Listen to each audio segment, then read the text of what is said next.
ஏன் பங்குனி மாதம் தெய்வீக மாதம் என்று அழைக்கப்படுகிறது? பலரும் அறியாத அந்த அற்புதமான ஆன்மீக இரகசியங்கள் இதோ. தமிழாண்டின் 12 மாதங்களிலும் ஒவ்வொரு மாதத்திற்கும் ஒரு சிறப்பு உண்டு. ஆனால் பங்குனி மாதம் மிகவும் தனித்துவமானது. மகிழ்ச்சி, வளம், குடும்ப நலன் என அனைத்தையும் வாரி வழங்கும் இந்த மாதத்தை சாஸ்திரங்கள் தெய்வீக மாதம் என்று போற்றுகின்றன. இந்த மாதத்தின் ஆகச் சிறந்த சிறப்பு தெய்வங்களின் திருக்கல்யாணம். உலகை காக்கும் அன்னை பார்வதிக்கும் பரமேஸ்வரனுக்கும் திருமணம் நடந்த புனித மாதம் இதுதான்.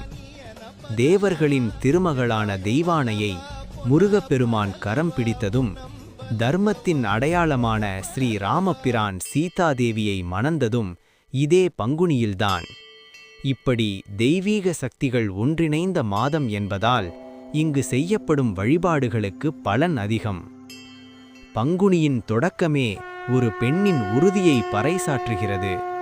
சாவித்ரி தனது பக்தியால் யமனிடமிருந்து சத்தியவானின் உயிரை மீட்டெடுத்த வரலாறு காரடையான் நோன்பாக இன்றும் சுமங்கலி பெண்களால் கொண்டாடப்படுகிறது. அது மட்டுமா, பங்குனி உத்திரம் முருக பக்தர்களின் ஆனந்த திருவிழா. பழனி முதல் அறுபடை வீடுகள் வரை அரோகரா முழக்கம் விண்ணை பிளக்கும். காவடி எடுத்தும் அழகிட்டும் பக்தர்கள் காட்டும் அன்பு இந்த மாதத்திற்கு மேலும் மகுடம் சூட்டுகிறது. வசந்த காலத்தின் தொடக்கமான இந்த மாதத்தில் வரும் வசந்த நவராத்திரி அம்பிகையின் அருளை பெற்றுத்தரும். மேலும் ஆமலக்கி ஏகாதசி மற்றும் விஜய ஏகாதசி ஆகிய விரதங்கள் வாழ்க்கையில் வெற்றியையும் புண்ணியத்தையும் அள்ளித்தரும் வல்லமை கொண்டவை.